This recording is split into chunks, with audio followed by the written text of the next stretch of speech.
ghi thì trái lọ phim tuông bơi lê chìm xa trái chim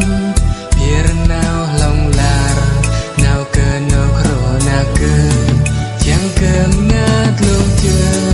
nạc dầu răng thân đi ngà kề làm e biểu bè và cơ đây dòng rô vi khắp hông ở đây rồi em kỳ dòng đuôi nào giờ rồi dòng uốn ngàn đây chẳng ai tơ rô dòng cái chum cơ yo dòng buồn cơ bơi anh dòng cái đuôi hơi đây nhà ngàn biết nhớ tay à ghi đi trái lọ tìm tuông bơi lê chìm xa trái chim biar nào lòng là nào cơ nào khổ nào cơ chẳng cơm ngát lâu chờ nào dầu răng thân tì ngà kề làm e biểu bè bà cơ tay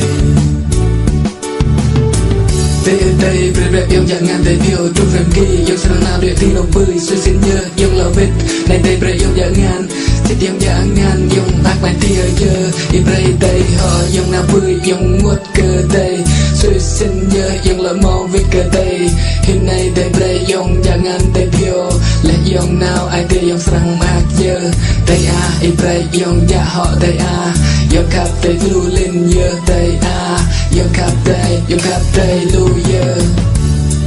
dòng rô vi khắp hông ở đây rồi em kỳ dòng đuôi nào giờ rồi dòng giá chuyên ngàn ở đây chẳng ai từ rồi dòng đuôi nào cơ dọa dòng buồn cơ bơi anh dòng kia đuôi hơi ở đây chẳng ngàn biết nhớ tay à ghi thì trái lọ phim tuông bơi lê chìm xa trái chim biar nào lòng là nào cơ nào khổ nào cơ chẳng cơm ngát lâu chưa nạc dầu răng thân đi ngà kề làm e biểu bè bà cơ đây dòng rô vi khắp hông ở đây rồi em kỳ dòng đuôi nào giờ rồi dòng uốn ngàn đây chẳng ai tơ rô dòng cái chum cơ yo dòng buồn cơ bơi anh dòng cái đuôi hơi đây